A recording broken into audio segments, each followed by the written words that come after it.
At 3:15 in the afternoon on Interstate I-29 between Main Avenue and County Road 20 up north here. And it was a substantial car fire. I've been to 101 car fires, and me and one other engine were first on scene there, and that car was totally involved. I've never seen a worse car fire. But thank God we had 4 people on scene there. If they would like to come up, we have Tim Springer, Mitch Goodman, Kent Severson, and Jonathan McNeil.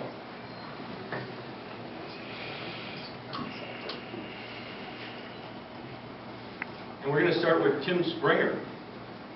Would you like to tell us what happened when you saw that day? Yeah, so basically I was just like a normal way. I was going to work every morning, and about 7:45, I was southbound on I-29, and then I was going along, I could smell an electrical fire.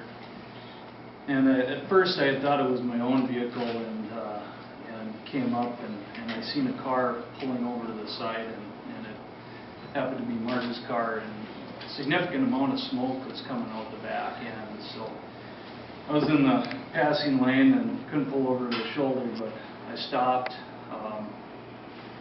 and can't remember if I dialed 911 right away or after I tried to get her door open, but I could tell somebody was inside. I ran across, couldn't get the door open, and I ran back to my truck, and luckily I had a hammer, which normally I don't have in my vehicle, and broke out the window, and then we had some other individuals show up after that, and it was definitely a team effort.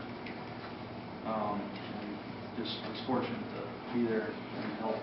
Did you realize there was someone in that car when you pulled up right away?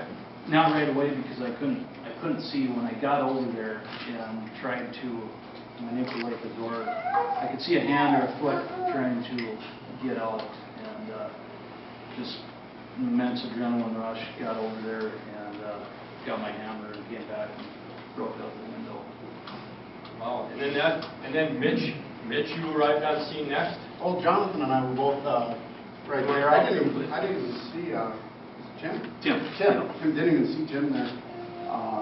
Saw her hand come up on the window. The car was just filled with smoke, and Jonathan and I were sitting there, and you just came out of the booth with that hammer in and smashed her open. Jonathan reached in, tried to grabbed her, and we tried pulling her out.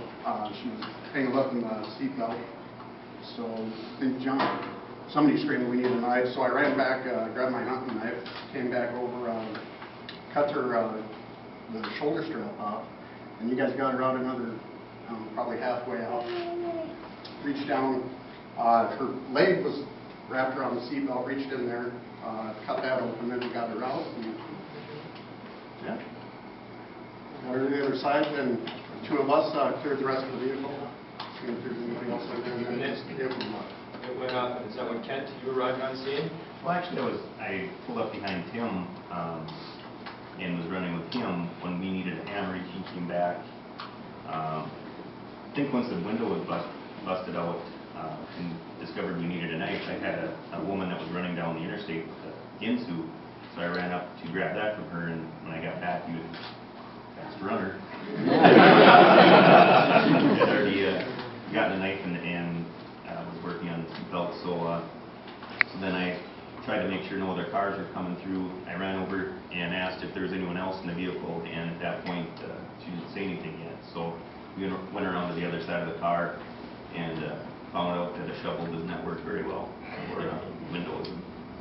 Had the hammer and it's amazing how hard it is to break a window out of a car. You don't have the right tools. Well, we put her in the back. That was your car, I believe. We drove ahead, and it wasn't 10 seconds probably. Yeah, from the time we got her out of the car, and then we laid her down and checked the breathing, we looked back, and she would have been unsafe.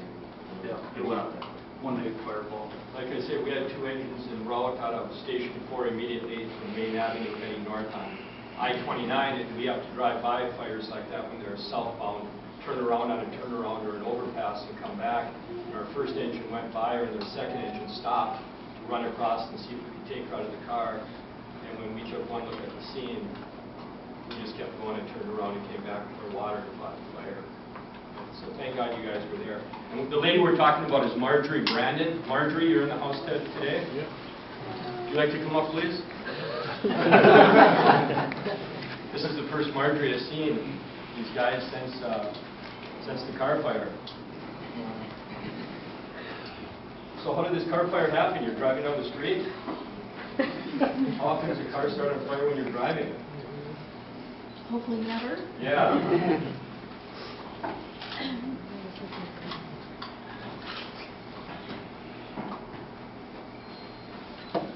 You need support. How about Sheriff Laney? You got such great support in the Sheriff's Department. It's all supporting you today.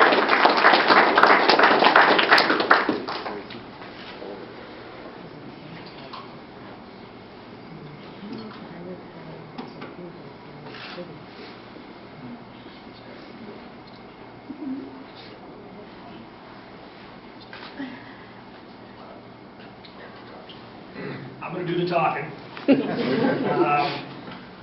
Normally as law enforcement officers, and being a sheriff's office, we're the ones that you guys standing around talking about. The call we were just on, just a couple weeks ago, we just did our award ceremony, did our own life-saving medals for all of our people and the things we do. We're not used to having to be one of our own. And Marjorie is much loved as anybody that works with anybody, but you will never meet a kinder, gentler soul in your life as this woman standing with me here. And if there's ever a person who doesn't go out looking to be the center of attention, she's never looking to be the one that attention is drawn on her, and this is probably torturing her right now. To be standing here, but on behalf of all of us from the Sheriff's Office, when I got that call, your heart just stops because it's one of your own.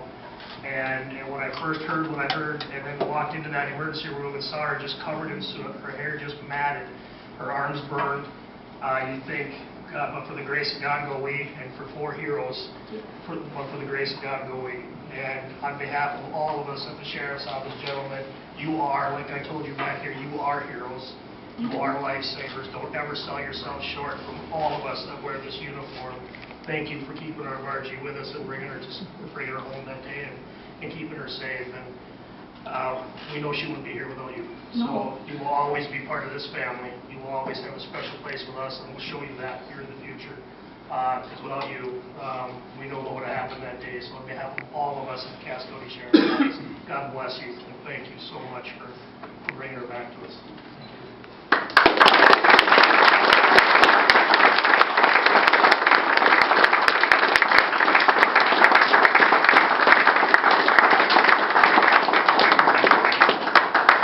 Side note, just to tell you what kind of person she is.